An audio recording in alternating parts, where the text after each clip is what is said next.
Hello students. आज की अपने इस वीडियो में हम पीपीवी एंड एफआर एक्ट के बारे में डिस्कस करेंगे, जो है protection of plant varieties and farmers rights act in India. और इंडिया में जो भी प्लांट वेराइटीज़ हैं वो प्रोटेक्ट की जाती हैं इसी एक्ट के अंडर। तो हम इसको डिस्कस करेंगे डिटेल में।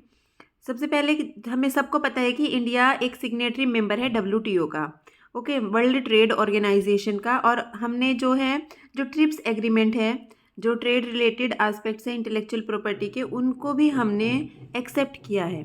और जो ट्रिप्स एग्रीमेंट है वो डिमांड करते हैं मेंबर कंट्रीज से कि वो अपनी जो प्लांट वेराइटीज़ हैं उनको या तो प्रोटेक्ट करें पेटेंट के अंडर, ठीक है। मतलब कि जो ट्रिप्स रेगुलेशंस है उनके अंडर मैंडेट है ये कि जो भी कंट्रीज़ ट्रिप्स एग्रीमेंट को साइन करेंगी उनको अपनी प्लांट वेराइटीज़ को या तो पेटेंट के अंडर प्रोटेक्ट करना पड़ेगा या तो उनको एक अपना सिस्टम बनाना पड़ेगा।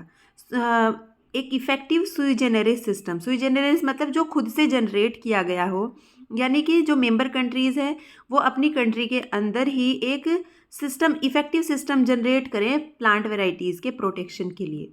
मतलब या तो वो पेटेंट दे वेराइटीज़ के ऊपर, अगर वो पेटेंट नहीं कराना चाहती हैं तो वो एक अपना सिस्टम बनाए, अपना एक्ट बनाए जिसमें वो प्रोटेक्ट करे प्लांट वेराइटीज़ को। तो इसीलिए जो हमारा एक्ट है इंडिया ने उसको एक सुई जेनेरिस सिस्टम बनाया अपनी कंट्री के अंदर, जिसको क्या बोलते हैं, protection of plant varieties and farmers right act 2001, जिसको शॉर्ट में हम पीपीवी एंड एफआर एक्ट भी बोलते हैं। और ये जो एक्ट है ये इंडिया में इनेक्ट किया गया अक्टूबर 30, 2001 को, ठीक है।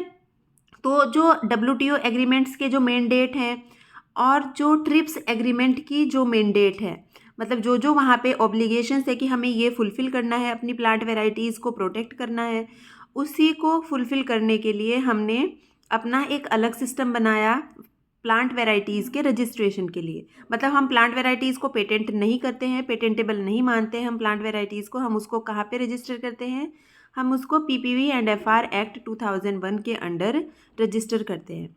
तो बेसिकली जो सेंट्रल गवर्नमेंट थी उसने एस्टेब्लिश की एक पीपीवी एंड एफआर अथॉरिटी 11 नवंबर 2005 को, और उसका हेड ऑफिस कहाँ बनाया, दिल्ली में बनाया, न्यू दिल्ली में।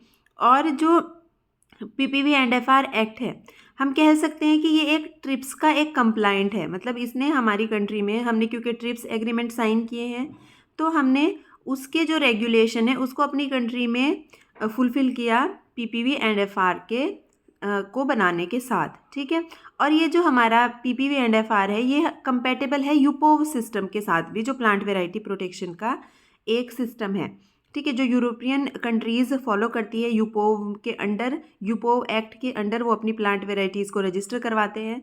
तो हमारा जो सिस्टम है पीपीयू एंड एफआर ये यूपोव सिस्टम के साथ भी कंपेटेबल है। मतलब ये यूपोव जैसा ही है क्योंकि वहाँ पे भी प्लांट वेराइटीज़ रजिस्ट्रेशन होती है और हम अपनी कंट्री में हम किसके अंडर रजिस्टर करते हैं plant varieties, PPV and FR act 2001 के अंडर रजिस्टर करते हैं। बट इसमें और यूपोव एक्ट में डिफरेंस है। कुछ जो राइट्स हैं हमने जो फार्मर्स को राइट्स दिए हैं, प्लांट ब्रीडर्स को राइट्स दिए हैं, वो थोड़े बहुत डिफरेंट है जो यूपोव सिस्टम है उससे, बट ये कंपेटेबल है यूपोव सिस्टम के साथ। सबसे पहले हम सब कह रहे हैं कि जो प्लांट वेराइटीज़ हैं हम उनको प्रोटेक्ट कराते हैं किसके अंडर, जो भी हमारा पीपीवी एंड एफआर एक्ट है। तो हमें पता होना चाहिए कि प्लांट वेराइटी है क्या। तो जो हमारा एक्ट है पीपीवी एंड एफआर एक्ट, उसने प्लांट वेराइटी को डिफ़ाइन किया है। मतलब लॉ के अंडर डिफ़ाइन किया गया है कि प्लांट वेराइटी क्या है, what is a plant variety. तो अगर हम बात करें एक्ट की, तो इन्होंने बोला है कि a variety means a plant grouping except microorganisms within a single botanical taxon of the lowest known rank। तो आपको पता है कि जो बोटेनिकल टेक्सा होता है कि टेक्सोनोमी में हमें पता है कि किंगडम है, ठीक है। फिर उसके बाद हम क्या, जो भी उसका होता है एक हायरार्की होती है, किंगडम, फिर आपकी क्लास आती है ना, फाइलम आता है, फाइलम, फिर उसके साथ कुछ और रहते हैं ना, फिर क्लास हो गई, क्लास के बाद जो फैमिली है, ठीक है, फैमिली, और फिर जीनस होता है नीचे, जीनस के बाद क्या होती है सबसे लास्ट में स्पीशीज़ होती है, और स्पीशीज़ के अंडर क्या होती हैं, वेराइटीज़ होती हैं।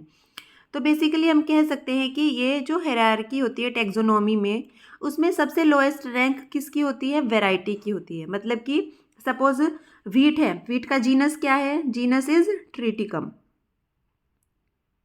हम सबको पता है ट्रिटिकम जीनस है। और स्पीशीज़ की बात करें तो बहुत सारी स्पीशीज़ है, जिनमें से अगर हम कुछ वेल नोन स्पीशीज़ की बात करें, ट्रिटिकम एस्टिवम जो कि ब्रेड व्हीट होता है, हम सबको पता है। ट्रिटिकम ड्यूरम जो कि क्या होता है? ड्यूरम व्हीट होता है। ट्रिटिकम मोनोकोकम, ट्रिटिकम डाइकोकम, बहुत सारी स्पीशीज़ हैं। तो हम कह सकते हैं एक जीनस के अंडर ये सारी स्पीशीज़ आती है। मतलब जीनस के बाद किसका नंबर आता है? टेक्सोनॉमी में स्पीशीज़ का नंबर आता है। और अगर स्पीशीज़ के बाद भी हम बात करें तो किसका नंबर आएगा?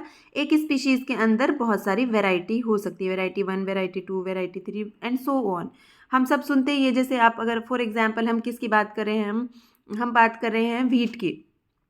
तो जैसे व्हीट जो ब्रेड व्हीट है उसकी वैरायटी WH1105, ठीक है, ये एक वैरायटी है। उसी ब्रेड व्हीट की कोई दूसरी वैरायटी होगी, फॉर एग्जांपल UP2332, ओके।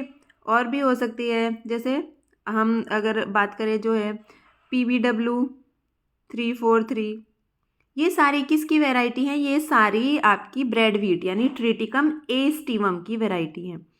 तो एस्टिवम जो स्पीशीज़ है उसके अंडर ये सारी वैरायटीज़ आ गई। तो बेसिकली इसीलिए कहा है इन्होंने कि लोएस्ट नोन रैंक है ये जो वैरायटी है किसी भी बोटेनिकल जो टेक्सा है, टेक्सोनॉमी है, उसके अंदर। एक बार फिर से हम पढ़ लेते हैं। A variety means a plant grouping, मतलब एक ग्रुप है प्लांट्स का जो सिमिलर है, एक जैसे दिखते हैं।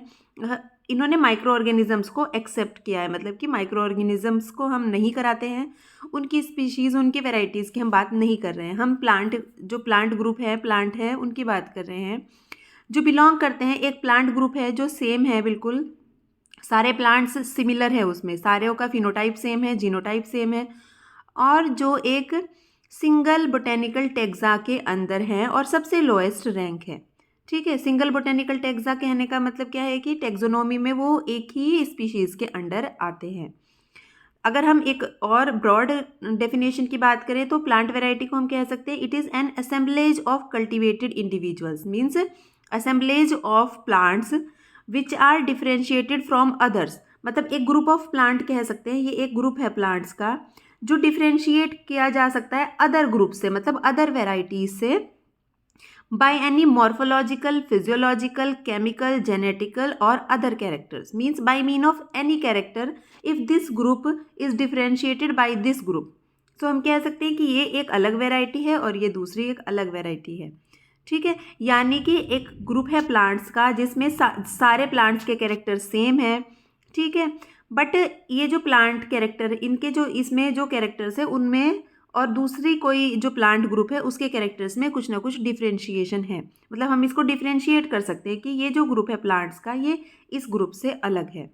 ठीक है, तो it is an assemblage of cultivated individuals which are differentiated from others by any morphological, physiological, chemical, genetical और other character significant for the purpose of agriculture, forestry or horticulture and which when reproduce will retain their features। तो ये एक broad definition दी गई कि plant variety क्या है। वैसे अगर हम जनरल टर्म्स में बोले तो प्लांट वैरायटी हम कह सकते हैं a group of similar plants हैं which are having the same characters.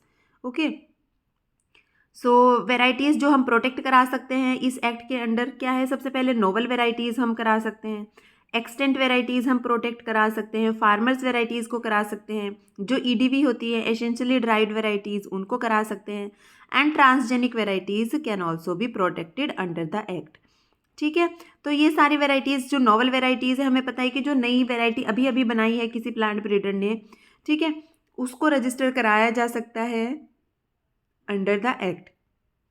Extent varieties basically वो वेराइटीज़ हैं, क्योंकि ये जो एक्ट आया है ये आया है 2001 में। इससे पहले भी तो वेराइटीज़ डेवलप होती थी, पर वो वेराइटीज़ नोटिफाइड कैसे होती थी? वो होती थी सीड एक्ट 1966 के अंडर। ठीक है, तो पहले वेराइटीज़ नोटिफाइड की जाती थी सीड एक्ट 1966 के अंडर, बिकॉज जो पीपीवी एंड एफआर एक्ट था ये कब आया? 2001 में आया। तो बेसिकली 2001 से पहले जितनी भी वेराइटीज़ थी उन सबको हमने क्या बोला, एक्सटेंट वेराइटीज़ बोला है। बट इसकी उन्होंने जो अथॉरिटी है पीपीवी एंड एफआर अथॉरिटी, इन्होंने बोला वो जो पुरानी वेराइटीज़ हैं जो नोटिफाइड हुई थी अंडर सीड एक्ट 1966, उनको भी हम क्या कर सकते हैं, प्रोटेक्ट करा सकते हैं under PPV and FR act 2001। But इन्होंने बोला कि जब वो नोटिफाई हुई थी अंडर द सीड एक्ट, उससे लेके अभी तक 15 साल या उससे कम ही होना चाहिए। ठीक है, मतलब कि 2001 से 15 साल पहले तक जो भी वैरायटी नोटिफाई हुई हैं सीड एक्ट 1966 के अंडर, वो वैरायटीज़ भी हम पीपीवी एंड एफआर के अंडर रजिस्टर करा सकते हैं। कैसे? As a extant varieties. ठीक है, ऑल्सो जो एक्सटेंट वेराइटीज़ है उनमें फार्मर्स वेराइटीज़ को भी इंक्लूड किया गया, और जो अदर वेराइटीज़ है कॉमन नॉलेज की, जैसे कि जो लैंड रेस वगैरह होती हैं, लैंड रेस होती है जिनको जो फार्मर्स ही उनको या कंजर्व करके रखते हैं या जनरेशन आफ्टर जनरेशन ग्रो करते हैं, वो भी हम एज अ एक्सटेंट वेराइटी अपने जो पीपीवी एंड एफआर एक्ट है उसके अंडर रजिस्टर करा सकते हैं। तीसरा, फार्मर्स वेराइटीज़ जो फार्मर्स ने ही ब्रेड की हैं, मतलब उनको फार्मर ने ही सिलेक्शन किया अपने फील्ड पे और उसको एज अ न्यू वेराइटी अगर वो रजिस्टर कराना चाहता है तो वो भी इसको रजिस्टर करा सकता है। फिर एसेंशियली ड्राइव्ड वैरायटी, तो एसेंशियली ड्राइव्ड वैरायटी होती क्या है, जो एक वैरायटी है, मतलब a variety that is similar to an original variety except for one और फ्यू डिस्टिंग्विशेबल कैरेक्टर्स, ये जो वैरायटी है ये कहलाती है essentially derived variety. For example हम कह सकते हैं कि मान लो हमारी एक वैरायटी है, this is a variety, old variety, and इसमें क्या है, इसमें ये अब क्या हो गई है, सपोज ये डिजीज़ ससेप्टेबल हो गई है अब। ठीक है, डिजीज़ ससेप्टेबिलिटी आ गई है, ऑल्दो ये वैरायटी बहुत अच्छी है। ठीक है, इसकी ईल्ड भी हायर ईल्डर है ये वैरायटी। ठीक है, इसमें इंसेक्ट पेस्ट के अगेंस्ट भी रेजिस्टेंस है, बट कोई पर्टिकुलर डिजीज़ के अगेंस्ट इसमें ससेप्टेबिलिटी आ गई है। तो हम क्या कर सकते हैं, इस वैरायटी में ही हम क्या कर सकते हैं, इसके सारे फीचर्स सेम रहेंगे, ये हायर ईल्डर जो भी जीन है यहाँ पे वो सेम रहेंगे, एक्सेप्ट हम क्या करेंगे, इसमें जो डिजीज़ रेजिस्टेंस का जीन है उसको ट्रांसफ़र कर दिया हमने। अब ये वैरायटी का पूरा जीनोटाइप किसके सेम है, इस वैरायटी के सेम है जो पुरानी वैरायटी थी, ओल्ड वैरायटी थी। ठीक है, जो भी कैरेक्टर्स थे यहाँ पे वो सारे कैरेक्टर्स यहाँ पे हैं। फिनोटिपिकली भी अगर इसकी हाइट सपोज 100 सेंटीमीटर थी तो इसकी भी हाइट कितनी है, 100 सेंटीमीटर है। फ़र्क क्या है, सिर्फ एक जो कैरेक्टर है वो चेंज हो गया है। ये वैरायटी डिजीज़ ससेप्टेबल थी, हमने यहाँ पे डिजीज़ रेजिस्टेंस का जीन ट्रांसफ़र कर दिया और ये वैरायटी क्या हो गई, डिजीज़ रेजिस्टेंट हो गई। ठीक है, तो ये एक कैरेक्टर, ये जो पुरानी वैरायटी है ये नई वैरायटी से क्या होगी, एक कैरेक्टर में डिफ्रेंशिएट की जा सकती है। मतलब यहाँ पे डिजीज़ ससेप्टेबिलिटी थी, यहाँ पे डिजीज़ रेजिस्टेंस आ गई, तो एक कैरेक्टर के लिए ये डिफ़र करेगी, बाकी जितने भी कैरेक्टर्स हैं ऑल विल बी सेम। ठीक है, ये ओल्ड वैरायटी है और ये आपकी जो न्यू वैरायटी है, तो इसको हम क्या कह सकते हैं, इसको एसेंशियली ड्राइव्ड वैरायटी कहते हैं। ठीक है, जो वैरायटी पुरानी वैरायटी में ही थोड़ा बहुत चेंज करके, एक या दो कैरेक्टर चेंज करके हमने बनाई होती है, वो वैरायटीज़ क्या होती हैं, एसेंशियली ड्राइव्ड वैरायटीज़ होती है। मतलब जब हमने बोला है a variety that is similar to an original variety except for one और फ्यू डिस्टिंग्विशेबल कैरेक्टरिस्टिक्स, तो ऐसी वैरायटीज़ को भी हम रजिस्टर कराते हैं और प्रोटेक्ट कराते हैं under the PPV and FR act.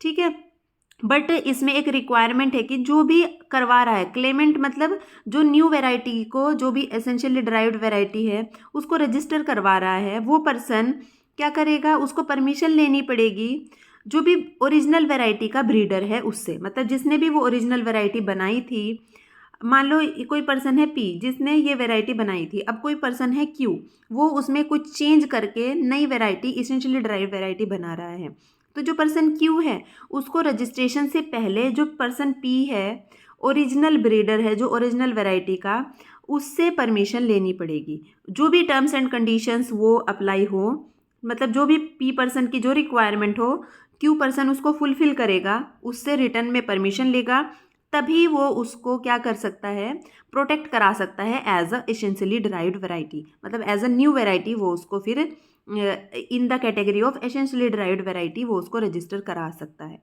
ठीक है, जो यहाँ पे जो हमने जो टर्म ब्रीडर यूज़ की है इसके लिए इम्पॉर्टेंट है, बिकॉज ब्रीडर कोई भी हो सकता है, फार्मर भी हो सकता है, प्लांट ब्रीडर भी हो सकता है। ठीक है, तो ये जो ब्रीडर टर्म है, हम किसी फार्मर की वैरायटी में भी कोई चेंज कर सकते हैं, ठीक है, और कोई जो पुरानी रिलीज वैरायटी है उनमें भी कोई चेंज कर सकते हैं।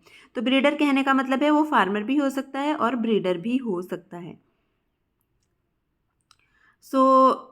कुछ इसेंशियल रिक्वायरमेंट है कि अगर हमें किसी वैरायटी को under the PPV and FR act register कराना है तो उसके क्या क्या कैरेक्टरिस्टिक्स होनी चाहिए। सबसे इसको हम क्या बोलते हैं, एंडस बोलते हैं, ठीक है।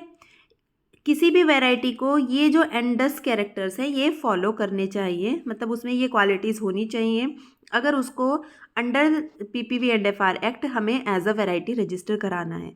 तो एन किसके लिए काउंट होता है, N is for novelty, D is for distinctiveness, U is for uniformity and S is for stability. Novelty means something new, मतलब जो भी हम नई वैरायटी जो वैरायटी बनाई है हमने उसमें कुछ ना कुछ नया कैरेक्टर होना चाहिए। मतलब जितनी भी पुरानी एग्जिस्टिंग वैरायटी हैं जिनको हमने रजिस्टर कराया है पीपीवी एंड एफआर के अंडर, जो भी फार्मर्स ग्रो कर रहे हैं या जिनको अभी छोड़ दिया है ग्रो करना, जो भी पुरानी वैरायटीज़ हैं उन सब से कुछ ना कुछ अलग आपकी वैरायटी में होना चाहिए जो आपने अभी अभी डेवलप की है। तो इसीलिए बोला है कि ये नोवेलिटी होना ज़रूरी है। बट नोवेल्टी किसके केस में इंपॉर्टेंट नहीं है, अगर फार्मर्स वेराइटीज़ हैं, एक्सटेंट वेराइटीज़ हैं, ठीक है, या तो वेराइटी ऑफ कॉमन नॉलेज जैसे हम कह रहे हैं लैंड रेस वगैरह है, ठीक है, इनके केस में नोवेल्टी होना ज़रूरी नहीं है। क्यों नहीं है, बिकॉज जो एक्सटेंट वेराइटी है या जो फार्मर्स वेराइटीज़ हैं वो जो फार्मर्स ने सिलेक्शन की है अपने फील्ड पे, क्योंकि फार्मर ने तो सिर्फ सिलेक्शन किया होगा ना, उसने थोड़ा बहुत यील्ड इम्प्रूवमेंट वो दिखा सकता है, ठीक है, मतलब थोड़ा लिमिटेड उसमें क्या होंगे कैरेक्टर्स चेंज हो सकते हैं, तो इसलिए उनके लिए नोवेलिटी एक क्या नहीं है, एक रिक्वायरमेंट नहीं है। बाकी जो भी आपकी न्यू वेराइटीज़ होती हैं जो फार्म ब्रीडर्स आप डेवलप करते हैं, प्लांट ब्रीडर्स, उनके लिए रिक्वायरमेंट है कि वो नोवेलिटी को फुलफ़िल करें। डिस्टिंक्टिवनेस मतलब होता है कि ये जो नई आपने वैरायटी बनाई है जिसको आप रजिस्टर करना चाहते हैं वो अलग होनी चाहिए, कुछ डिस्टिंक्टिवनेस होनी चाहिए उसके अंदर, मतलब कि आप जो पुरानी वैरायटी है उससे इसको कैसे डिफ्रेंशिएट कर सकते हैं। सपोज़ फॉर एग्जांपल एक पुरानी वैरायटी है वीट की, उसकी हाइट कितनी है, 120 सेंटीमीटर है। आपकी जो वैरायटी है आपने बोला आपकी वैरायटी की हाइट 100 सेंटीमीटर है, ठीक है, तो आप डिफ्रेंशिएट कर पा रहे हो ना जो पुरानी वैरायटी है उससे अपनी नई वैरायटी को।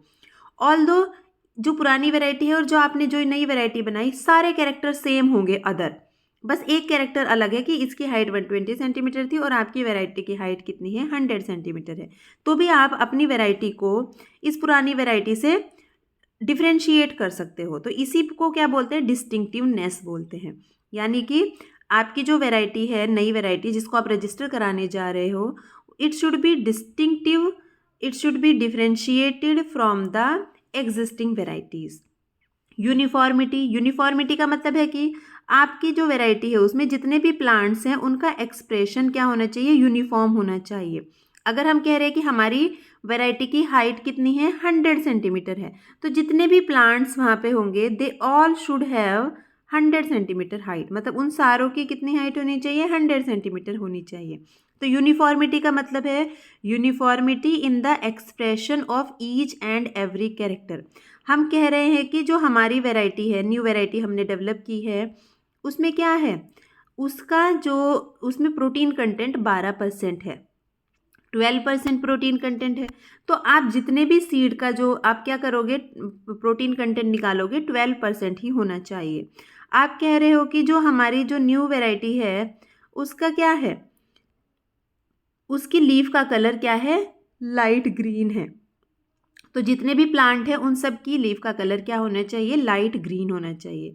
ये क्या है, दिस इज़ द यूनिफॉर्मिटी, मतलब यूनिफॉर्मिटी किसमें, हर एक कैरेक्टर के एक्सप्रेशन में, हर एक प्लांट के अंदर, ठीक है। स्टेबिलिटी, स्टेबिलिटी का मतलब है कि अगर आप एक वैरायटी को 2 लोकेशन पे लगा रहे हो तो दोनों लोकेशन पे उसकी परफॉर्मेंस क्या होनी चाहिए, सेम होनी चाहिए। यहाँ पे अगर प्लांट्स की हाइट 100 सेंटीमीटर है तो यहाँ पे भी दूसरी लोकेशन पे भी प्लांट की हाइट लगभग 100 सेंटीमीटर होनी चाहिए। एक लोकेशन पे अगर ये जो आपकी वैरायटी है ये 35 कुंटल पर हेक्टेयर ईल्ड दे रही है तो दूसरी लोकेशन पे भी ये लगभग 35 कुंटल पर हेक्टेयर ईल्ड ही देनी चाहिए। या तो स्टेबिलिटी एक जनरेशन से दूसरी जनरेशन में, एक साल आपने लगाया, सपोज 2020 में आपने वैरायटी लगाई, आपको ईल्ड मिली 30 कुंटल पर हेक्टेयर। वही 2021 में आपने सेम वैरायटी को फिर से लगाया, आपको यील्ड कितनी मिल रही है? 25 कुंटल पर हेक्टेयर। तो ये स्टेबिलिटी नहीं है ना परफॉर्मेंस में, ठीक है। नो डाउट विद टाइम क्या आती है, परफॉर्मेंस में कमी आती है वेराइटीज़ की, बट एक जनरेशन से दूसरी जनरेशन में उतना डिफरेंस नहीं आएगा। तो स्टेबिलिटी होनी चाहिए। एक लोकेशन से दूसरी लोकेशन पे जब हम लगाते हैं तो दोनों लोकेशन पे परफॉर्मेंस में क्या होनी चाहिए? स्टेबिलिटी होनी चाहिए, ठीक है। तो ये इम्पॉर्टेंट क्या है? फीचर है जो एक एसेंशियल रिक्वायरमेंट्स है हम कह सकते हैं। अगर हमें किसी वैरायटी को रजिस्टर कराना है पीपीवी एंड एफआर के अंडर, तो उसको क्या करना पड़ेगा? It should be novel, it should be distinctive from other varieties, it should be uniform in the expression of each and every character, it should be stable, means its performance should be stable at one location to the other, ठीक है। तो Indus को उसको follow करना पड़ेगा। अब जो PPV and FR act है उसकी जो एप्लीकेशन है रजिस्टर के लिए, उसका क्राइटेरिया वैसे हमने बता ही दिया है कि जो वैरायटी न्यूली डेवलप्ड वैरायटी है उसको एंडस कैरेक्टरिस्टिक्स को फॉलो करना पड़ेगा। मतलब उसके लिए जो भी एग्जामिनेशन होगा वो नोवेल्टी के लिए होगा, डिस्टिंक्टिवनेस के लिए, यूनिफॉर्मिटी के लिए और स्टेबिलिटी के लिए। जबकि जो एक्सटेंट वैरायटी और फार्मर्स वैरायटी है उनके लिए सिर्फ डस टेस्टिंग होगी, मतलब नोवेलिटी वहाँ होना ज़रूरी नहीं है, जो एक्सटेंट वैरायटी है और जो फार्मर्स वैराइटीज़ हैं। अब जो वैरायटी हमने देख ली कि जो रजिस्टर हो सकती है वो कौन सी वैरायटीज़ हैं। अब हमें देखना है कि कौन सी वैरायटीज़ जो हैं उनको रजिस्टर नहीं किया जा सकता अंडर द एक्ट, मतलब कि varieties that shall not be granted protection under the act. सबसे पहले वो वैरायटीज़ जिनका कमर्शियल एक्सप्लॉयटेशन में affect protection of public order और public morality human, animal and plant life and health. मतलब कि अगर हमने कोई वैरायटी को रजिस्टर करा दिया और रजिस्ट्रेशन के बाद वो जब वैरायटी क्या होगी? कमर्शियली यूज़ होगी, अगर उनके कमर्शियल यूटिलाइजेशन से एडवर्स इफेक्ट पड़ रहा है पब्लिक ऑर्डर या पब्लिक मोरालिटी के ऊपर, या तो एडवर्स इफेक्ट पड़ रहा है ह्यूमन की हेल्थ, एनिमल्स हेल्थ, प्लांट्स की लाइफ और हेल्थ पर, ठीक है, तो ये सब एग्जामिनेशन किया जाता है पहले ही। तो उनको क्या नहीं कर सकते? उनको हम प्रोटेक्शन नहीं देता है एक्ट। फॉर एग्जांपल कोई जेनेटिकली मॉडिफाइड क्रॉप है, फॉर एग्जांपल, ठीक है, ट्रांसजेनिक क्रॉप है, वो उसमें कोई ऐसा जीन ट्रांसफ़र किया गया है, अगर हम उसको कोई एनिमल उसको कंज्यूम करता है या कोई ह्यूमन उसको कंज्यूम करता है, उसकी हेल्थ पे एडवर्स इफ़ेक्ट पड़ सकते हैं। तो ऐसी वैरायटी को प्लांट जो पीपीवी एंड एफआर एक्ट है उसके अंडर रजिस्टर नहीं करा सकते हैं। या तो वो वैरायटी क्या करे? सीरियस प्रॉब्लम कॉज करे इन्वायरमेंट के लिए, मतलब इन्वायरमेंट के लिए वो हैज़ार्डस हो, तो भी उस वैरायटी को हम PPV and FR act register नहीं करता है।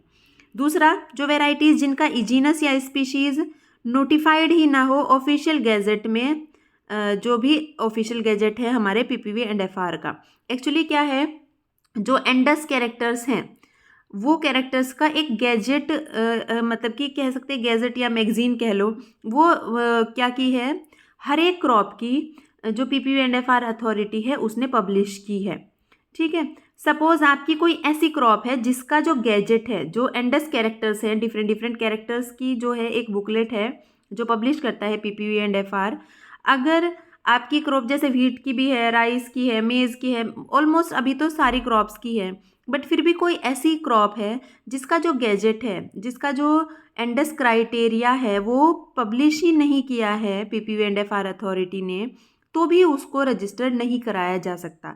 तो पहले क्या करती है, सारी क्रॉप्स की लगभग जो पीपीवी एंड एफआरए है उसने क्या की है, गैजेट दिए हैं हमें, मैगजीन कह लो या तो पब्लिश्ड कोई जो भी है एक मटेरियल है, उसमें सारे कैरेक्टर्स का डिस्क्रिप्शन होता है, डिस्क्रिप्टर कह सकते हैं आप इसको, descriptor of the all the characters of a particular crop. तो यहाँ पे डिस्क्रिप्शन होता है सारे कैरेक्टर्स का, जैसे व्हीट की है, राइस की, मेज़ की, other crops, Brassica, finger millet, barnyard millet, सबकी अभी तो पब्लिश है। शुरू शुरू में ऐसा था कि कुछ की पब्लिश नहीं थी, तो उनको भी उनके भी क्या है, रजिस्ट्रेशन में प्रॉब्लम आती थी। बट ये जो है गैजेट की प्रॉब्लम है, ये एप्लीकेबल नहीं है एक्सटेंट और फार्मर्स वेराइटीज़ के लिए, ठीक है। और तीसरा, वो वैरायटीज़ जिनमें कोई ऐसी टेक्नोलॉजी यूज़ की गई हो जो कि हार्मफुल हो ह्यूमंस के लिए, एनिमल्स के लिए और प्लांट्स के लिए और उनकी हेल्थ के लिए, उसको भी रजिस्ट्रेशन नहीं होता है। जैसे फॉर एग्जांपल एक गर्ट या टर्मिनेटर टेक्नोलॉजी यूज़ की गई थी सीड में, कंपनीज़ ने उसको यूज़ किया था, तो वो भी एप्लीकेबल नहीं है रजिस्ट्रेशन के लिए अंडर द एक्ट। अच्छा, फार्मर्स, हम कह रहे हैं फार्मर्स वैरायटीज़, तो फार्मर को भी डिस्क्राइब किया है एक्ट ने। फार्मर्स को डिस्क्राइब किया गया है एक्ट में कि any person who cultivates crops by cultivating the land himself. Okay, मतलब कि उसकी अपनी लैंड है और वो कल्टिवेट करता है क्रॉप्स को, वो भी फार्मर है। दूसरा, कल्टिवेट करता है क्रॉप्स को by direct supervising and the cultivation of supervising the cultivation of land through any other person. मतलब कि वो सिर्फ सुपरविज़न करता है जबकि कल्टीवेशन कोई और करता है। मतलब सपोज़ किसी का फील्ड है, उसने कुछ वर्कर रखे हुए हैं जो आपका फील्ड पे काम करते हैं, और पर्सन क्या करता है, सिर्फ सुपरवाइज करता है, वो भी फार्मर है। तीसरा, any person who conserve and preserves severally और jointly with any person and any wild species और ट्रेडिशनल वेराइटी। या तो कोई ऐसा पर्सन जिसने कंजर्व करके रखा हो किसी भी स्पीशीज़ को, वाइल्ड स्पीशीज़ को, ट्रेडिशनल वेराइटीज़ को, और उसने क्या किया हो, कुछ वैल्यू एडिशन किया हो उन वाइल्ड स्पीशीज़ और ट्रेडिशनल वेराइटीज़ में। कैसे? सिलेक्शन करके और आइडेंटिफिकेशन ऑफ यूजफुल प्रॉपर्टीज़। ठीक है, मतलब कि या तो पर्सन खुद कल्टीवेशन करता हो अपनी लैंड पे, या तो वो सुपरवाइज करता हो कल्टीवेशन को, किसी दूसरे पर्सन्स कल्टीवेशन कर रहे हैं, कोई दूसरे जो इंसान है, पर वो कल्टीवेशन को सिर्फ सुपरवाइज कर रहा है। या तो ऐसा पर्सन जिसने जो कंजर्वेशन में हेल्प कर रहा हो, यानी उसने प्रिजर्व की हो वाइल्ड स्पीशीज़, ट्रेडिशनल वेराइटीज़, और उनमें वो सिलेक्शन भी करता हो। ठीक है, मतलब अपने फील्ड पे वो क्या करता है, फार्मर वेराइटी डेवलप करने की वो कोशिश कर रहा है। ठीक है, उसने कोई वाइल्ड स्पीशीज़ लगाई अपने फील्ड पे, उसमें सिलेक्शन किया जो भी उसको बेटर लगे प्लांट, फिर उनको अगली जनरेशन में लगा दिया। ठीक है, तो इस तरीके से वो सिलेक्शन भी कर रहा हो, अब वेराइटी डेवलपमेंट का भी कुछ काम कर रहा हो, तो वो भी क्या है, वो भी कंसिडर होता है एज अ फार्मर। ठीक है, और फार्मर वेराइटी क्या है? Farmer variety means a variety which has been traditionally cultivated and evolved by the farmers in their field. मतलब हम सबको पता चल गया कि वैरायटी क्या है। हमने इनिशियली डिस्कस किया कि under the act what is a variety, but farmers variety थोड़ा सा डिफरेंट है कि फार्मर्स वेराइटी वो सारी वेराइटी है जिनको farmers traditionally generation after generation cultivate करते आ रहे हैं। मतलब उनके जो भी हम पूर्वज थे वो भी कल्टीवेट कर रहे थे, उन्होंने सेम सीड को हर साल वो सेव कर लेते हैं और फिर अगली जनरेशन में प्लांट कर लेते हैं। ऐसे करके ये उनकी क्या है, ट्रेडिशनली कल्टीवेटेड वेराइटीज़ हैं जिनको उन्होंने ही अपने फील्ड पे इवॉल्व किया है। और farmer variety can be a wild relative और landrace of a variety about which the farmer possesses the common knowledge. मतलब उनको ट्रेडिशनल नॉलेज है उसके बारे में कि वो वाइल्डली उनके फील्ड पे पहले से है प्रेजेंट, वो उसको कंजर्व करते आ रहे हैं, तो वो भी एज अ फार्मर वेराइटी उसको कंसिडर करता है जो पीपीवी एंड एफआर एक्ट है। ये जो फ़ी है कि पर्टिकुलर अलग अलग के लिए डस कैरेक्टराइजेशन के लिए फ़ी है, बिकॉज एंडस इंपॉर्टेंट है, तो नोवेलिटी, डिस्टिंक्टिवनेस, यूनिफॉर्मिटी और स्टेबिलिटी के लिए पीपीवी एंड एफआर एक्ट खुद ट्रायल्स कंडक्ट करता है। तो वो ट्रायल्स के कंडक्शन के लिए वो अलग अलग फ़ीस जो है आपकी पेबल होती है, आपको पे करनी होती है। अगर आप कोई सीरियल्स या ग्रेन लेग्यूम्स की वैरायटी को रजिस्ट्रेशन के लिए आपने एप्लीकेशन डाली है, तो आपको उसके एंडस टेस्ट के लिए 20,000 पे करने पड़ेंगे, कमर्शियल क्रॉप्स के लिए 35,000, स्पाइसेस और मेडिसिनल प्लांट के लिए 20,000। ठीक है, ऐसे करके अलग अलग जो क्रॉप्स कैटेगरीज हैं उनके लिए अलग अलग फ़ी आपको पे करनी पड़ेगी। अब जो फ़ी, टोटल फ़ी पेबल होती है पीपीवी एंड एफआर के अंडर, एक एनुअल फ़ी होती है जो कि अब मतलब कि अलग अलग क्रॉप के लिए फिर अलग अलग होती है। मतलब अगर आपकी वैरायटी रजिस्टर हो गई है तो आपको एनुअली भी फ़ी सबमिट करनी पड़ेगी। एप्लीकेशन फ़ी होती है ₹200। ठीक है, एग्जामिनेशन की फ़ीस होती है 2,000, फिर रजिस्ट्रेशन सर्टिफिकेट चार्जेस भी होते हैं ₹5,000। डस्ट टेस्टिंग साइट की जो विज़िट होती है, विज़िट की भी फ़ीस होती है 500। तो इसके अलावा ये सारी फ़ी भी हमें पे करनी पड़ती है। एनुअल फ़ी जो है अलग अलग मैंने बोला ना, अलग अलग वैरायटी, जिस भी हिसाब से आपकी वैरायटी जो है, अगर आपने एज एक्सटेंट वैरायटी अपनी वैरायटी को रजिस्टर कराया तो आपको 2000 एनुअल फ़ी पे करनी पड़ेगी। अगर as a farmer variety register कराया तो ₹2000 plus 0.1% of the sale value of the seed. मतलब हर साल आपका कितना सीड रजिस्टर सेल हुआ है, उसकी जितनी भी वैल्यू है उसका 0.1% प्लस 0.5% ऑफ रॉयल्टी रिसीव्ड। मतलब फार्मर को जितनी भी रॉयल्टी रिसीव हुई है उसका 0.5% ये होती है फार्मर वैरायटी की एनुअल फ़ी। और जो वैरायटी अदर देन एक्सटेंट और फार्मर वैरायटी, मतलब जो नोवल न्यू वैरायटी हो गई, ठीक है, जो ब्रीडर ने अभी रजिस्टर कराई है, या ट्रांसजेनिक वैरायटीज़ हो गई, उनकी फ़ीस होती है 2000 plus 0.2% of the sale value. मतलब प्रीवियस ईयर में जितनी सेल हुई है उसका 0.2% प्लस 1% ऑफ द रॉयल्टी। अगर जो ब्रीडर है उसको कुछ रॉयल्टी मिल रही है, ठीक है, मतलब हर साल उसको कुछ अमाउंट मिल रहा है क्योंकि उसने वो वैरायटी डेवलप की है और रजिस्टर कराई है अपने नाम से, वो जितनी भी रॉयल्टी है, जितना भी पैसा मिल रहा है उसका 1%। तो ये आपका क्या है, एनुअल फ़ी हो गई, ठीक है। Then duration of protection of variety, because क्या होता है, ये भी आपका क्या है, एक इंटेलेक्चुअल प्रॉपर्टी राइट्स है, तो कितनी ड्यूरेशन के लिए ये प्रोटेक्शन होती है। तो हम देख सकते हैं कि जो ट्रीज़ और वाइन्स हैं उनकी जो वैरायटीज़ हैं उनकी क्या होती है, 9 ईयर्स उसकी प्रोटेक्शन होती है डेट ऑफ रजिस्ट्रेशन से। और इसको एक्सटेंड कितना करा, मतलब इसकी जो एनुअली इसको कितने सालों तक एक्सटेंड कराया जा सकता है, मैक्सिमम 18 साल के लिए हम इसको एक्सटेंड करा सकते हैं, ठीक है। 18 साल का मैक्सिमम इसका ड्यूरेशन होता है प्रोटेक्शन का। और 9 सालों के लिए लगभग ये डेट ऑफ रजिस्ट्रेशन जब भी थी इसकी, उससे 9 साल के लिए हम इसको लेते हैं, ठीक है। जो भी अदर वेराइटीज़ हैं other than trees and vines, ठीक है, उनका 6 ईयर्स का रजिस्ट्रेशन होता है डेट ऑफ रजिस्ट्रेशन से।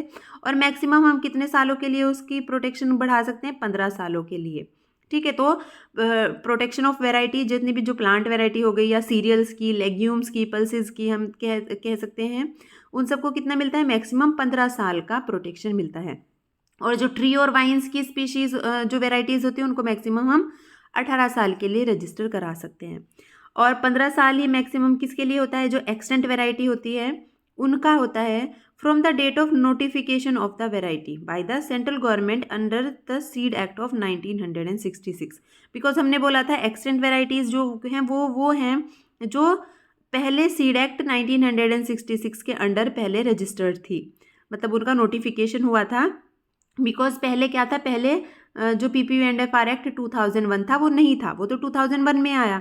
तो 2001 से पहले जितनी भी वैरायटीज़ होती थी वो नोटिफाइड होती थी अंडर सीड एक्ट। तो वो सारी वैरायटीज़ क्या है, एक्सटेंट वैरायटी हैं। अगर उनको हमने रजिस्टर करा लिया PPV&FR के अंडर, तो जब से वो हुई हैं, उनका नोटिफिकेशन हुआ सीड एक्ट में, उस डेट से लेके 15 साल तक आप उसको रजिस्टर करा सकते हो, ठीक है। अगर आपने रजिस्ट्रेशन ये जो एनुअल फ़ी है वो पे नहीं की है, क्योंकि हर साल फिर आपको एक पर्टिकुलर फ़ीस पे करनी होती है। मैंने अभी ऊपर बताया कि कितनी फ़ीस पे करनी है किस टाइप की वैरायटी के लिए। अगर वो आप पे नहीं करते हो तो रजिस्ट्रेशन को अबेंडन कर दिया जाता है, मतलब रजिस्ट्रेशन को रोक दिया जाता है। अब प्रोसेस ऑफ रजिस्ट्रेशन एक बार देख लेते हैं कि प्रोसेस ऑफ रजिस्ट्रेशन क्या है। तो सबसे पहले हमें क्या करना है, एप्लीकेशन फॉर्म सबमिट करना है, प्लस एक टेक्निकल क्वेश्चनेयर होता है PPV&FR अथॉरिटी का, वो भी हमें फिल करना है, ठीक है। टेक्निकल क्वेश्चनेयर मतलब जो भी वैरायटी आपने डेवलप की है उसके बारे में होता है कि क्या वैरायटी है, क्या मटेरियल लिया आपने उसके लिए, कौन सा मेथड यूज़ किया, कितने साल लगे आपको जनरेट करने के लिए। इस टाइप के जो टेक्निकल क्वेश्चन होते हैं वो सारे एक क्वेश्चनेयर होता है एक उस फॉर्म के साथ, उसको आपको फिल करना होता है। अब आप फिल करके क्या कर लोगे, PPV&FR अथॉरिटी को सबमिट कर दोगे। PPV&FR अथॉरिटी क्या करेगी, इनिशियल स्क्रूटनी करेगी। इनिशियल स्क्रूटनी किसके बारे में करेगी कि आपने जो यहाँ पे इंफॉर्मेशन फिल की है वो सही है या नहीं है। उनको लगता है, बेसिक एक स्क्रूटनी होती है, अगर उनको लगता है कि एवरीथिंग इज लुक्स नॉर्मल, मतलब सब कुछ नॉर्मल लग रहा है, तो वो एक एक्नॉलेजमेंट आपको दे देते हैं कि आपका हमने एक्नॉलेज कर लिया कि आपकी एप्लीकेशन हमें रिसीव हो गई है। अब क्या करेंगे, वैलिडेशन करेंगे इन्फॉर्मेशन का डेटाबेस में, क्योंकि हर एक जो है ओल्ड वैरायटीज़ हैं, जितनी भी वैरायटी रजिस्टर हो चुकी हैं अभी तक PPV&FR के अंडर या अंडर सीड एक्ट 1966, जितनी भी वैरायटी नोटिफाई हुई उन सब का हमारे पास इंफॉर्मेशन है डेटाबेस में, ठीक है। तो उसके साथ क्या करेंगे, हम मैच करके देखेंगे कि जो भी इन्होंने जो न्यू वैरायटी में जो अपने कैरेक्टर्स बताए हैं वो कोई पुरानी वैरायटी के साथ मैच तो नहीं करते हैं, मतलब कि ये कोई पुरानी वैरायटी ही तो नहीं है ये, कि जिसमें उन्होंने थोड़ा बहुत चेंज करके उसको क्या कर दिया, आपके रजिस्ट्रेशन के लिए भेज दिया है। तो अगर उनको लगेगा कि वैलिड ये जो न्यू है वैरायटी अभी जो जनरेट हुई है और ये पहले से रजिस्टर्ड नहीं है, मतलब या तो हम कहें कि इसके जो कैरेक्टर हैं वो जो पहले से कोई रजिस्टर वैरायटी है उसके साथ मैच नहीं कर रहे हैं, वो इस तरीके का वैलिडेशन करेंगे, इन्फॉर्मेशन जो भी इन्फॉर्मेशन यहाँ पे प्रोवाइड की गई है, और उसके बाद आपके एप्लीकेशन को एक्सेप्ट कर लेंगे, ठीक है। तो एक्सेप्टेंस हो जाएगी एप्लीकेशन की। एक्सेप्टेंस के बाद पब्लिकेशन होगा उस पर्टिकुलर एप्लीकेशन का प्लांट वैरायटी जर्नल में, ठीक है। तो जर्नल में पब्लिकेशन किया जाएगा बेसिकली ऑब्जेक्शंस को इनवाइट करने के लिए। अब हमने पब्लिश कर दिया है, अब ये पब्लिक डोमेन में आ गया है, ठीक है। अब विद इन 90 डेज अगर कोई ऑब्जेक्शन आता है तो उस ऑब्जेक्शन का फिर क्या होगा, अलग से उसका केस चलेगा।